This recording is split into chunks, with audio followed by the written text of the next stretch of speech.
하나님이 노아와 그 아들들에게 복을 주시며 그들에게 이르시되 생육하고 번성하여 땅에 충만하라. 땅의 모든 짐승과 공중의 모든 새와 땅에 기는 모든 것과 바다의 모든 물고기가 너희를 두려워하며 너희를 무서워하리니 이는 너희의 손에 붙였음이니라. 모든 산 동물은 너희의 먹을 것이 될지라. 채소같이 내가 이것을 다 너희에게 주노라. 그러나 고기를 그 생명되는 핏째 먹지 말 것이니라. 내가 반드시 너희의 피 곧 너희의 생명의 피를 찾으리니 짐승이면 그 짐승에게서 사람이나 사람의 형제면 그에게서 그의 생명을 찾으리라. 다른 사람의 피를 흘리면 그 사람의 피도 흘릴 것이니 이는 하나님이 자기 형상대로 사람을 지으셨음이니라. 너희는 생육하고 번성하며 땅에 가득하여 그 중에서 번성하라 하셨더라. 하나님이 노아와 그와 함께한 아들들에게 말씀하여 이르시되 내가 내 언약을 너희와 너희 후손과 너희와 함께한 모든 생물 곧 너희와 함께한 새와 가축과 땅의 모든 생물에게 세우리니 방주에서 나온 모든 것 곧 땅의 모든 짐승에게니라. 내가 너희와 언약을 세우리니 다시는 모든 생물을 홍수로 멸하지 아니할 것이라. 땅을 멸할 홍수가 다시 있지 아니하리라. 하나님이 이르시되 내가 나와 너희와 및 너희와 함께하는 모든 생물 사이에 대대로 영원히 세우는 언약의 증거는 이것이니라.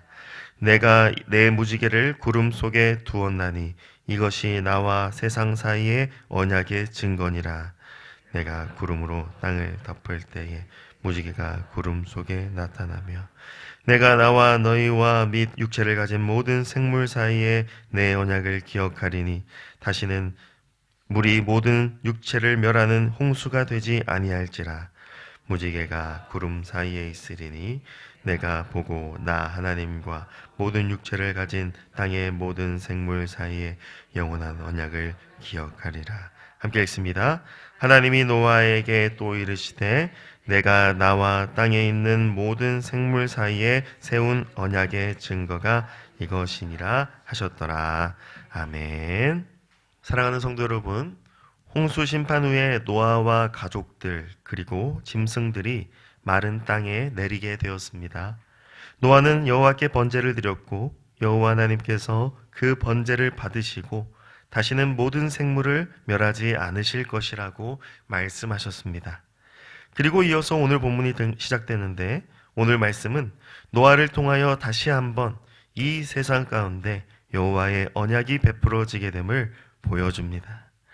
먼저 하나님께서 노아와 그 아들들에게 복을 주시며 생육하고 번성하라 명령하십니다.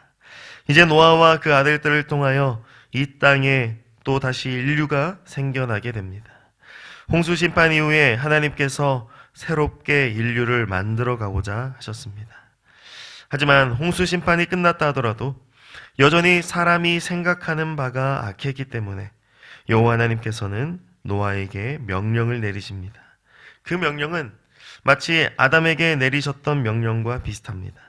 이 땅에 있는 모든 산 동물을 먹어도 되지만 반드시 고기를 그 생명되는 핏째 먹으면 안 된다고 명령하십니다.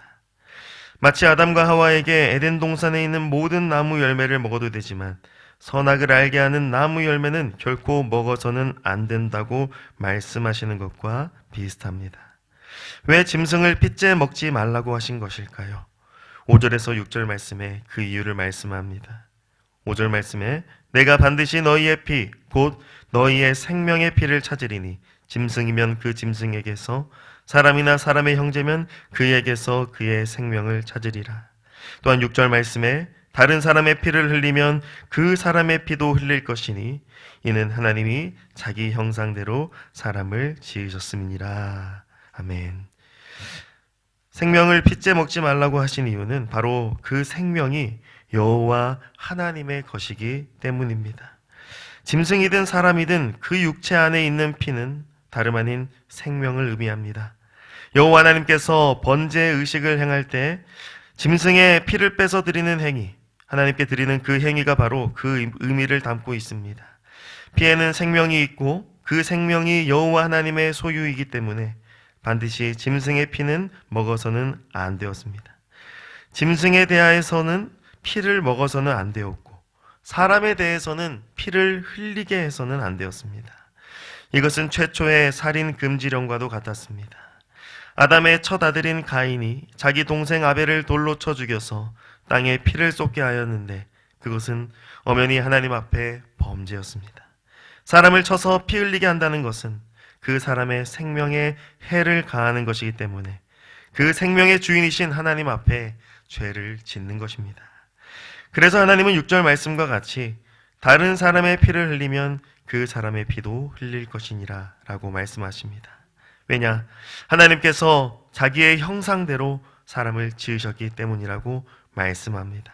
즉 사람은 하나님의 형상대로 지음받았으니 그 사람이 피를 흘리게 만들어서 생명을 빼앗는 행위는 하나님의 형상에 해를 가하는 것이었습니다. 하나님께서는 이제 노아와 그의 아들들을 통하여서 생육하고 번성하게 될 인류에게 살인 금지령을 강력하게 내리신 것입니다. 이 명령을 통하여서 앞으로 생육하고 번성하게 될 인류에게 살인 행위가 만연하게 되지 않게 하시려고 이와 같은 명령을 내리신 것입니다. 이와 같은 하나님의 명령은 하나님께서 생명을 얼마나 소중히 여기시는지 알려줍니다. 생명을 소중히 여기는 것은 단지 도덕적인 차원에서 지켜져야 하는 것이 아니라 하나님이 그 생명의 주인이시고 특별히 사람이 하나님의 형상대로 지음받은 존재이기 때문에 그렇게 해야 합니다. 생육하고 번성하라는 명령이 온전히 지켜지기 위해서는 반드시 생명을 하나님의 것이라 여기며 소중하게 생각해야 합니다. 그리고 사람에 대해서는 그 사람이 어떤 사람인지를 불문하고 하나님의 형상대로 지음받았음을 인정하며 그 생명을 소홀히 여겨서는 안 되는 것입니다. 나의 생명도 이웃의 생명도 심지어 하나님이 창조하신 모든 생명이 다 소중함을 알고 그것을 하나님 말씀대로 아름답게 지켜가는 것이 하나님께서 인류에게 주신 명령입니다. 우리는 이 말씀을 통하여서 나의 생명뿐만 아니라 모든 생명의 주인이신 하나님을 고백하고 인정하며 생명을 소중히 여겨야 할 것입니다. 오늘 말씀 후반부인 8절에서 17절 말씀에는 하나님께서 노아와 그의 아들들과 언약을 세우십니다. 이 언약은 노아와 그의 아들들뿐만 아니라 땅의 모든 짐승에게 미치는 언약입니다. 이 언약은 바로 11절 말씀과 같이 다시는 모든 생물을 홍수로 멸하지 아니할 것이라는 언약입니다. 하나님께서 홍수로 세상을 심판하셨는데 그 이유는 다름 아닌 이 세상이 죄악에 빠져 있었기 때문이었습니다. 그러나 노아의 방주에 탔던 가족들과 짐승들은 그 홍수에서 심판에서 구원을 받았습니다. 이들을 특별히 구원하신 이유는 단지 이 세상에 새로운 인류를 만들어서 그 인류가 이 세상에서 잘 먹고 잘 살게 하려는 것이 아니었습니다. 하나님께서 특별히 노아와 그의 가족들과 방주에 태운 짐승들을 구원해 주신 이유는 바로 영원한 언약 때문이었습니다. 다시 말해 하나님의 영원한 언약을 이 땅 가운데 이루고자 하셨다는 말씀입니다. 이 언약은 다시는 홍수 심판으로 세상을 멸하지 않으실 것이라는 약속입니다. 달리 말하면 여호와 하나님의 구원이 이 땅 가운데 베풀어질 것이라는 약속입니다. 여호와 하나님의 구원은 이미 영원 전부터 약속되어 있었습니다.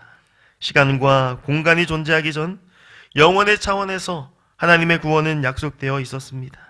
그 약속은 바로 성자 하나님 예수 그리스도로 말미암아 자기 백성을 구원하시는 그 약속입니다.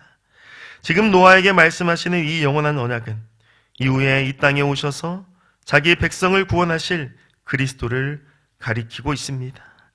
자기 백성을 죄에서 구원하시는 은혜를 베푸셔서 죽음에서 생명으로 옮기실 것을 약속하고 있습니다. 이제 더 이상 물로 심판하시는 것이 아니라 예수 그리스도의 대속의 은혜 때문에 물에 빠진 자기 백성을 건지시고 구원하실 것을 약속하고 있는 것입니다. 놀라운 사실은 이 구원의 은혜가 모든 육체를 가진 땅의 생물에까지 미친다는 것입니다. 노아와 맺으시는 영원한 언약은 땅에 있는 모든 생물을 회복하시는 데까지 미치는 언약입니다. 택한 백성을 구원하실 뿐만 아니라 그 백성과 함께 창조하신 모든 만물을 회복하실 것까지 약속하시는 그 말씀입니다. 그래서 하나님의 구원은 단지 택한 백성을 구원하는 것에서 끝이 아니라 하나님의 나라의 완성, 즉 하나님의 온전한 통치가 이루어지는 전 우주적인 회복을 향하여 펼쳐지는 것입니다. 생명을 소중히 여기는 것을 말씀하신 이유가 바로 여기에 있죠. 하나님의 형상대로 지음받은 사람뿐만 아니라 하나님이 창조하신 모든 세계와 모든 생물들이 다 하나님의 언약의 복을 누리게 될 것이기 때문에 하나님 자녀들은 그 모든 것을 다 소중히 여기고 회복해 가야 하는 것입니다. 죄 때문에 더러워진 우리를 언약의 주 되시는 예수 그리스도께서 십자가 보혈의 은혜로 씻으시고 회복해 하셨으니 우리가 받은 그리스도의 은혜를 가지고 이 세상 가운데 하나님의 나라를 이루어가며 살아야 하는 것입니다. 그리스도의 구속은 단지 한 사람의 구원에 미치는 것이 아니라 전 우주적인 회복으로 말미암아 하나님 나라의 완성을 향하고 있기 때문에 그 구원의 은혜를 받은 우리 역시 온 세계와 온 열방을 향하여 주의 복음을 들고 그 복음으로 변화시켜가는 거룩한 일에 동참해야 하는 것입니다. 사랑하는 성도 여러분, 오늘 말씀을 기억하면서 하나님이 우리에게 주신 생명을 소중히 여기기를 소망합니다. 내 생명뿐 아니라 하나님이 창조하신 모든 생명과 특별히 하나님 형상대로 지으신 사람을, 그 사람의 생명들을 소중히 여기며 하나님 말씀에 순종하는 우리가 되기를 소망합니다. 또한 영원한 언약을 성취하신 예수 그리스도의 복음을 받은 그 은혜의 수여자로서 이 땅 가운데 하나님 나라를 이루어가는 일에 쓰임받는 우리가 되기를 축복합니다. 모든 만물까지 회복하시며 완전한 하나님 나라를 이루시는 그 날을 바라보면서 오늘도 하나님 나라 구원의 완성을 소망하며 살아가는 우리 모두가 되기를 주님의 이름으로 간절히 축복합니다. 아멘. 하나님 아버지 감사합니다. 죄로 죽었던 우리를 위하여 영원한 언약을 이루어 주시고 독생자 예수 그리스도로 말미암아 구원의 은혜를 누리게 하시니 감사합니다. 이 놀라운 은혜, 이 놀라운 생명을 받았으니 이제 이 은혜로 세상을 다스리며 회복하며 살아가는 주님의 백성이 되게 하여 주시옵소서. 영원한 언약의 은혜로 모든 만물을 회복하셔서 하나님 나라를 세우실 것을 바라보고 소망하며 오늘도 부르신 자리에서 주님의 자녀로, 주님의 백성으로 살게 하여 주시옵소서. 우리 주 예수 그리스도의 이름으로 기도드리옵나이다. 아멘.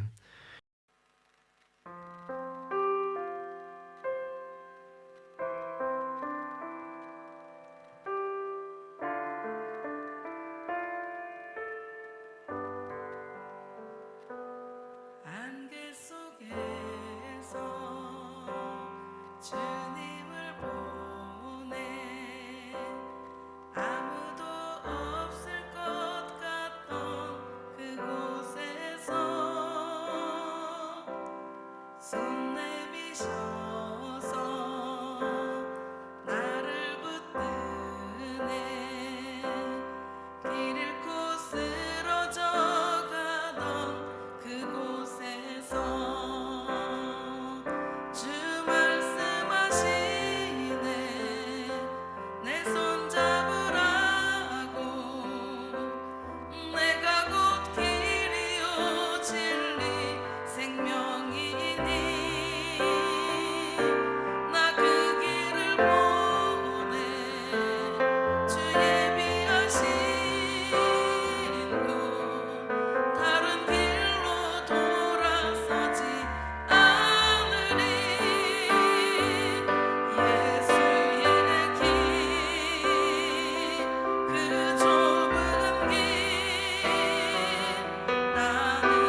나는